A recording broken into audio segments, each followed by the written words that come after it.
Salam saudara yang dikasihi Tuhan. Pada hari ini saya mau mengajak saudara belajar dari seorang pemuda.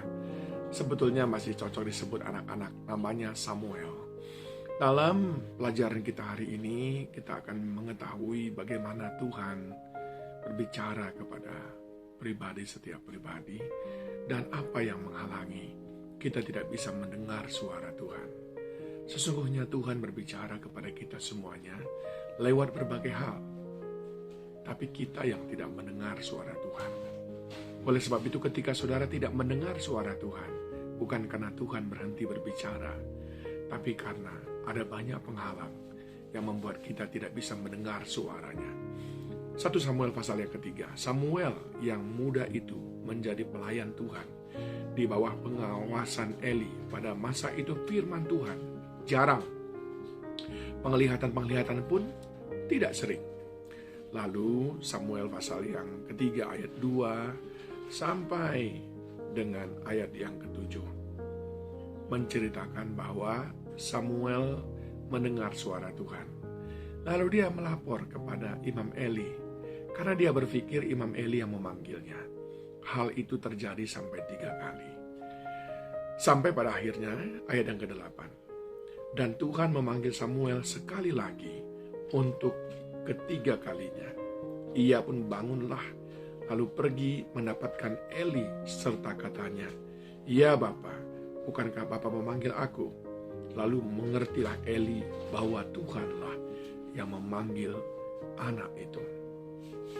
Sebab itu berkatalah Eli kepada Samuel, "Pergilah tidur, dan apabila ia memanggil engkau, katakanlah, berbicaralah Tuhan, sebab hamba-Mu ini mendengar."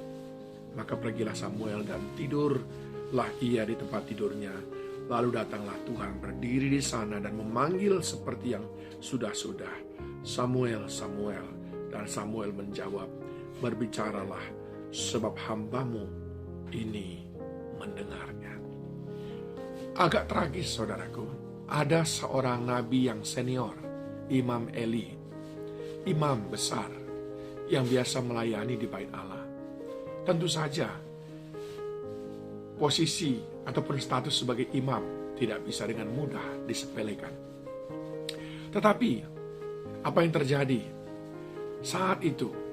Alkitab tadi mengatakan di dalam ayat yang pertama bahwa masa itu firman Tuhan jarang, penglihatan pun tidak sering.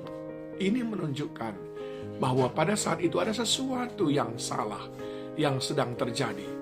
Sekalipun ada Imam Eli, tetapi Tuhan tidak, seolah-olah tidak mendengar apa yang dia katakan, sehingga umat tidak mendengar suara Tuhan.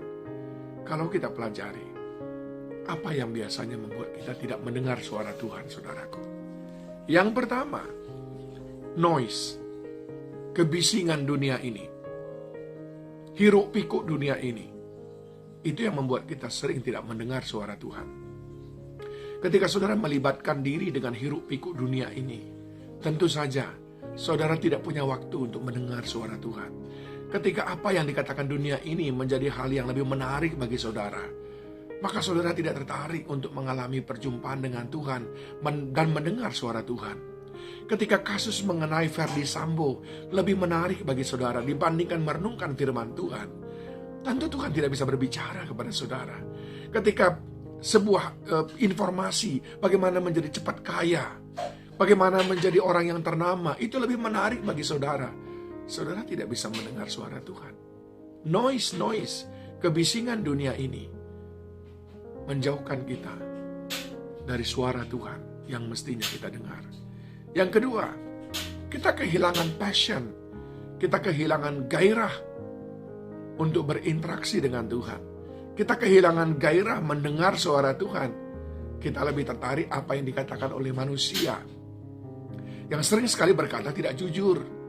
Dia berkata dia mengasihi kita, dia berkata kita orang yang penting bagi dia. Sebetulnya tidak. Itu semua hanya pemanis bibir. Dia berkata Anda hebat dan luar biasa. Benarkah Tuhan berkata begitu?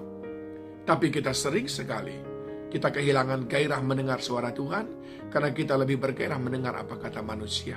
Tuhan berkata jangan khawatir. Tapi manusia berkata, ini masa sulit. Kita lebih tertarik mendengar apa kata manusia. Yang ketiga, apa yang membuat kita tidak mendengar suara Tuhan? Kita tidak lagi membangun keintiman dengan Tuhan. Bukankah Tuhan berbicara kepada orang yang intim dengan Dia? Keintiman dengan Tuhan itu adalah jalan kita mendengarkan suara Tuhan. Saat kita tidak lagi memiliki waktu-waktu yang intim, tidak lagi memelihara puasa. Mungkin saudara pernah mengalami masa-masa di mana saudara sering sekali mendengar suara Tuhan. Tapi sekarang jarang, seperti tadi yang dicatat. Barangkali ini waktunya kita mengintrospeksi. Masihkah aku membangun keintiman dengan Tuhan? Ingat, Tuhan tidak perlu religion. Tuhan perlu relations. Oleh sebab itu kita perlu kembali memperbaikinya, saudaraku. Dan yang lain adalah tentu saja kita terlalu terikat dengan banyak hal. Entahkah itu kegiatan ini, kegiatan itu, usaha ini, usaha itu. Ya wajar saja saudara memiliki waktu yang kurang untuk berdoa kalau saudara terus lebih banyak menambah usaha saudara. Karena saudara lebih tertarik menambah usaha dan pendapatan daripada menambah hubungan dengan Tuhan, menambah mendengar suara Tuhan. Tentu saja saudara kehilangan suara Tuhan. Dan yang kelima adalah keberdosaan kita. Karena dosa memisahkan kita dengan Tuhan. Saat kita hidup dalam dosa, tentu saudara tidak bisa mendengar suara Tuhan. Apa yang terjadi saudaraku ketika kita tidak mendengar suara Tuhan? Maka kita kehilangan arah. Sebab kitab Mazmur berkata, Mazmur 119 ayat 105, firman-Mu, pelita bagi kakiku, terang bagi jalanku. Artinya, saat tidak ada firman Tuhan, aku tidak mengerti jalan yang harus aku pilih. Aku akan kehilangan arah. Banyak kita kehilangan arah, karena kita mendengarkan suara hati nurani, bukan mendengarkan suara Tuhan. Kita mendengarkan suara orang, bukan suara Tuhan. Yang kedua, kita kehilangan power. Kita kehilangan kekuatan. Kita kehilangan otoritas. Sebab di dalam Roma pasal yang pertama ayat 16 berkata, Injil itu kekuatan Allah. Saat tidak ada Injil, tidak ada kekuatan Allah dalam diri kita. No power at all. Dan yang terakhir saudaraku, apa yang terjadi saat kita kehilangan, tidak mendengar suara Allah? Kita binasa. Amsal 29 ayat 8. Ketika tidak ada wahyu, maka binasalah umat.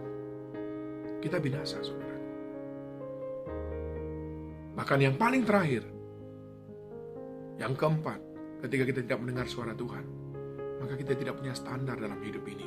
Karena firman dalam 2 Timotius 3:16 berkata, semua yang dituliskan itu baik untuk mengajar, menyatakan kesalahan, melatih kita hidup dalam kebenaran. Jadi kalau tidak ada firman, tidak ada standar dalam hidup kita, hidup menjadi suka-suka. Nggak tahu mana yang benar, mana yang salah. Adakah saudara masih mendengar suara Tuhan hari ini? Atau terlalu sibuk? Terlalu banyak hal yang saudara lakukan? Waktunya kita kembali kepada Tuhan untuk selalu mendengar suaranya. Dan Dia akan menuntun kita kepada jalan keberhasilan. Tuhan memberkati.